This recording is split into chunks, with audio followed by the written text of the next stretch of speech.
So today we will start with fourth unit of our first chapter, that is operators in Java.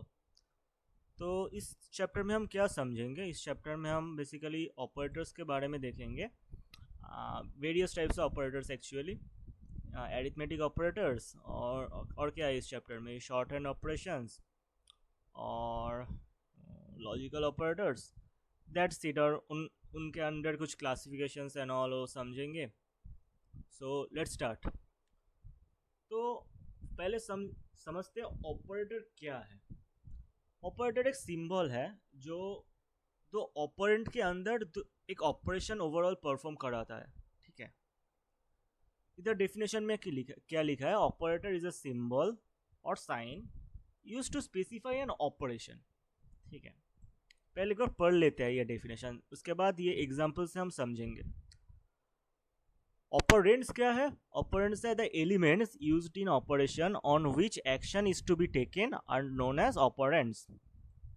ठीक है, तो let's understand with this example. इधर clearly लिखा है कि M एक ऑपरेंट है, ए भी एक ऑपरेंट है, बी भी एक ऑपरेंट है, 8 भी एक ऑपरेंट है। ऑपरेटर क्या क्या है? ये प्लस सिंबल ऑपरेटर है, ये मल्टीप्लिकेशन सिंबल भी ऑपरेटर है। तो पहले समझते हैं ये ऑपरेटर क्या काम कर रहा है। ऑपरेटर, ये दोनों ऑपरेंट है ना, थोड़ा कलर अलग लेता हूँ।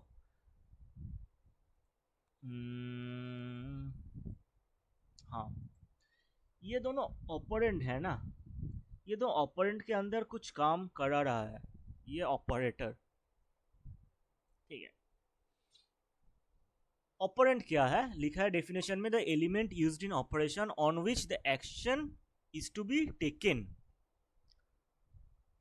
इन दोनों के अंदर बी पकड़ो, 8 पकड़ो और ए पकड़ो, ऑपरेटर कुछ काम कर रहा है, इसलिए इन लोगों को ऑपरेंट कह रहा है। ठीक है, क्योंकि ओवरऑल चीज तो एक ऑपरेशन है। ये तुम अगर ओवरऑल पकड़ो ना, ये ओवरऑल चीज ऑपरेशन है, उनके अंदर ये ऑपरेंट है, ये ऑपरेटर है, और ये तो असाइनमेंट है। मतलब ये असाइनमेंट का भी एक काम है। ये असाइनमेंट बोल रहा है कि हाँ भाई, ये एम के अंदर ये ओवरऑल चीज का वैल्यू रहेगा, असाइन कर रहा है एम के अंदर ये ओवरऑल चीज का वैल्यू।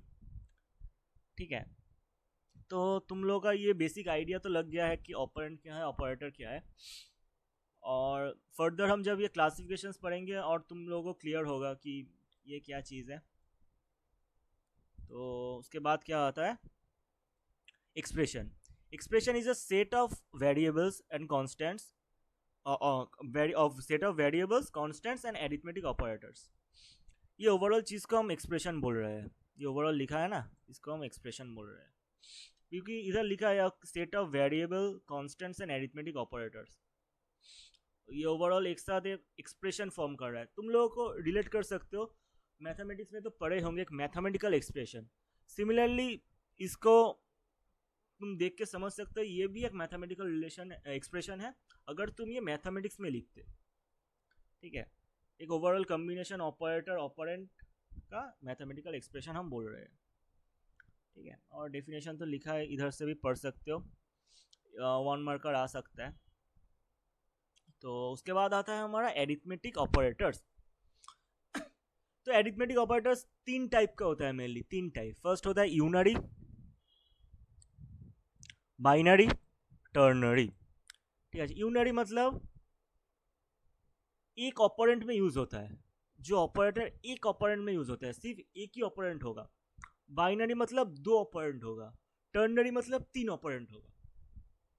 इधर लिखा है यूनरी प्लस। ठीक है, यूनरी प्लस मतलब प्लस ए। ठीक है, यूनरी माइनस मतलब माइनस ए। ठीक है, एक ही ऑपरेंट में ये यूज हो रहा है। हम ये प्लस ए और माइनस ए जो भी लिख रहे हैं ना, सिर्फ एक ऑपरेंट में लिख रहे हैं, जो कि ए है।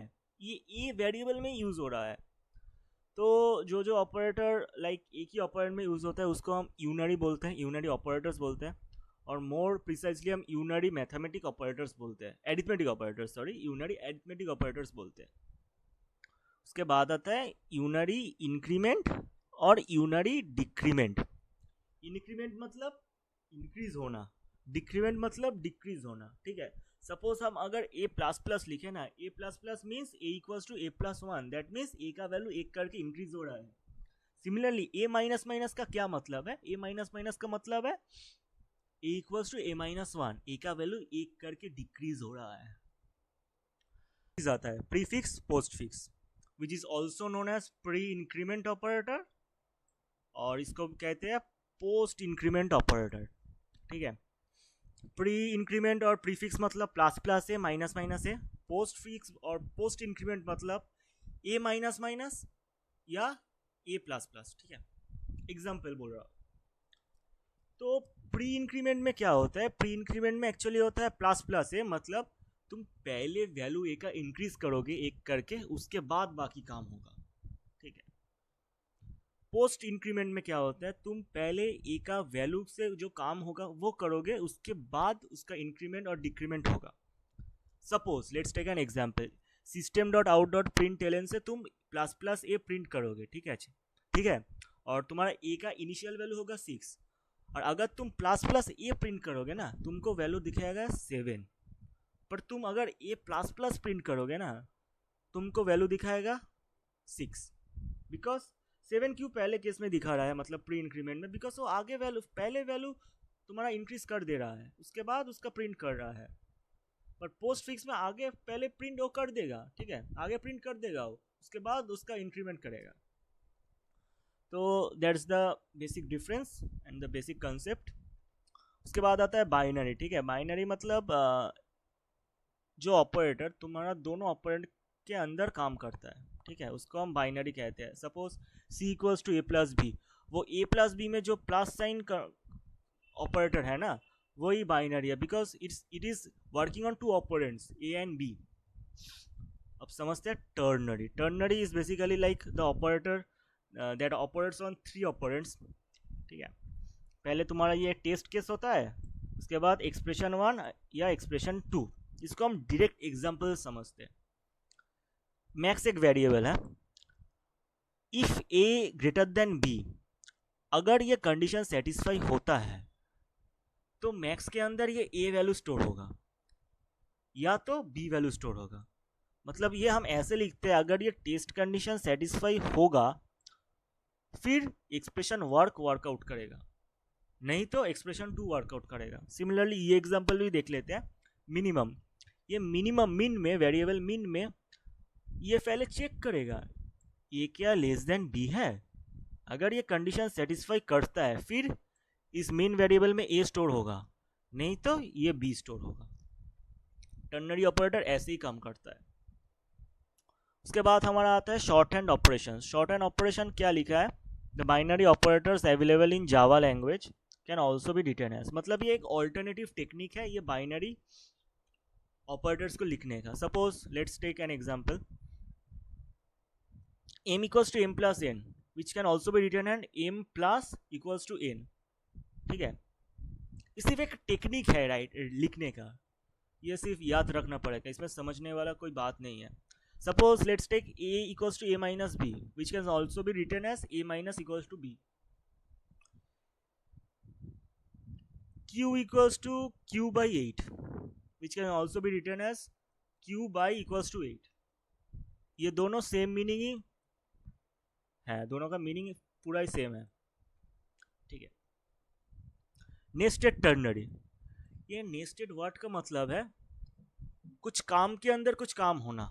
मतलब अगर let's take an example, if we say nested for loop, मतलब फॉर लूप के अंदर फॉर लूप होना। सिमिलरली नेस्टेड टर्नरी मतलब टर्नरी के अंदर टर्नरी होना। ठीक है, ये भी देखते हैं, एक एग्जांपल दिया है, सिंटैक्स भी बोल सकते हो। पहले हमें ये कंडीशन चेक होगा। ठीक है, अगर ये कंडीशन सेटिस्फाई होगा तो ये टर्नरी ऑपरेशन परफॉर्म होगा या तो ये टर्नरी ऑपरेशन परफॉर्म होगा। All depends on this test condition. ठीक है, ये टेस्ट कंडीशन पर पूरा डिपेंड होगा। तो देखते हैं, अगर ये कंडीशन सेटिस्फाई होता है, मतलब ये कंडीशन सेटिस्फाई होगा और हमारा एक्सप्रेशन 1 वर्कआउट करेगा, फिर और एक टर्नरी उसके अंदर काम करेगा कि ए क्या ग्रेटर देन सी है। अगर ये कंडीशन भी सेटिस्फाई हो गया फिर ए वर्कआउट करेगा या तो सी जाएगा। सिमिलरली अगर एक्सप्रेशन 2 भी वर्कआउट करता है, मतलब बी ग्रेटर देन ए होता है एक्चुअली इधर, तब ये कंडीशन एक्सप्रेशन 2 होगा। और एक्सप्रेशन 2 में भी अगर बी ग्रेटर देन सी होगा तो ये बी कंडीशन होगा, ठीक है, बी परफॉर्म होगा या तो ये सी परफॉर्म होगा। मतलब बेसिकली कुछ भी नहीं है, हम एक टर्नरी के अंदर ही एक टर्नरी कर रहे हैं, ठीक है। उसके बाद आता है लॉजिकल एंड, तो उसके बाद हमारा आता है लॉजिकल ऑपरेटर्स। तो लॉजिकल ऑपरेटर्स क्या है? ऑपरेटर्स यूज्ड बिटवीन टू और मोर कंडीशंस या जावा स्टेटमेंट, ठीक है। दो कंडीशन और दो से ज़्यादा कंडीशन में जो ऑपरेटर काम करता है उसको हम लॉजिकल ऑपरेटर कहते हैं। उसके बाद आता है हमारा लॉजिकल एंड ऑपरेटर, ठीक है। लॉजिकल एंड ऑपरेटर क्या लिखा है? Returns true if all the conditions associated are true, ठीक है। Let's take an example. इधर हम एग्जाम्पल में लेते हैं कि दोनों कंडीशन ही सिर्फ है, दो से ज़्यादा नहीं है। अगर दोनों कंडीशन सेटिस्फाई होगा, that means if two conditions are true then only the ultimate result will be true. Suppose A का वैल्यू 7 है, बी का वैल्यू 6 है और सी का वैल्यू 5 है, ठीक है। दो कंडीशन है, ए ग्रेटर देन बी और एक कंडीशन है ए ग्रेटर देन सी। तो मैं जो एग्जाम्पल लिया उसमें तुम्हारा दोनों कंडीशन ही सेटिस्फाई होगा, बिकॉज 7 ग्रेटर देन 6 होता है और 7 ग्रेटर देन 5 भी होता है। सो अल्टीमेट रिजल्ट तुम्हारा ट्रू रिटर्न करेगा, बिकॉज इधर दोनों कंडीशन ही सेटिस्फाई हो रहा है। अगर एक कंडीशन सेटिस्फाई नहीं होगा फिर ये तो फॉल्स रिटर्न कर देगा। लॉजिकल और में क्या होता है? लॉजिकल और में होता है इधर ऑफ द कंडीशन को सेटिस्फाई होना पड़ेगा। जो मैं एग्जांपल लिया c इक्वल्स टू 7, एक न्यू एग्जांपल लेते हैं, ठीक है। c equals to 7, b equals to लेते हैं 6 और a इक्वल्स टू लेते हैं 5, ठीक है। सपोज फर्स्ट कंडीशन में हम लेते हैं e ग्रेटर देन ना, फर्स्ट कंडीशन में हम लेते हैं c ग्रेटर देन b, ठीक है। और सेकंड कंडीशन में लेते हैं e ग्रेटर देन b। तो e greater than b actually true नहीं है ना, बिकॉज 5 तो 6 से बड़ा नहीं है, पर फिर भी ये तुम्हारा ट्रू रिटर्न करेगा, बिकॉज लाइक एक कंडीशन तो भाई एटलीस्ट ट्रू है, वो देखता है आइदर एक दो कंडीशन ट्रू होगा तो रिटर्न करेगा ही ना ट्रू, पर एक कंडीशन भी ट्रू होगा ना, ये तब भी ट्रू रिटर्न कर देगा। तो इधर यही लिखा है returns false if all the condition associated with it are false और एल्स ट्रू। मतलब तभी फॉल्स रिटर्न करेगा जब दोनों के दोनों कंडीशंस ही फॉल्स होंगे। अगर एक भी ट्रू हो जाएगा ना, वो ट्रू रिटर्न कर देगा। और ये लॉजिकल नॉट ऑपरेटर पूरा उल्टा काम करता है। अगर ये ट्रू होगा तो फॉल्स रिटर्न कर देगा, अगर फॉल्स होगा तो ट्रू रिटर्न कर देगा। पूरा उल्टा काम करता है ये चीज़। तो ये हम एग्जांपल देखते हैं एंड ऑपरेटर का। फॉल्स फॉल्स तो फॉल्स रिटर्न होगा, मतलब एंड ऑपरेटर क्या बोला, दोनों चेक करता है। अगर तुम्हारा दोनों ही फॉल्स है तो ऑब्वियसली फॉल्स रिटर्न करेगा ना। एक भी ट्रू है ना तब भी ये फॉल्स रिटर्न करेगा, क्योंकि मैंने क्या बोला, इसको ट्रू रिटर्न करने में दोनों को ही ट्रू होना पड़ेगा। इसमें भी फॉल्स होगा, बिकॉज इधर one condition is only true, other condition is false. पर लास्ट सीन में आंसर ट्रू होगा, because both the conditions are true, ठीक है। उसके बाद आता है नॉट ऑपरेटर। नॉट का क्या बोला, फॉल्स होगा तो ट्रू रिटर्न कर देगा, ट्रू होगा तो फॉल्स रिटर्न कर देगा। पूरा उल्टा काम करेगा ये नॉट ऑपरेटर। और में क्या होगा, और में इधर ऑफ द कंडीशन को ट्रू होना पड़ेगा ओवरऑल रिजल्ट ट्रू रिटर्न करने में। अगर दोनों कंडीशन फॉल्स हो गया तो ओवरऑल कंडीशन फॉल्स होगा। ये है और ऑपरेटर। तो इधर दोनों कंडीशन ही फॉल्स है तो इधर फॉल्स रिटर्न करेगा।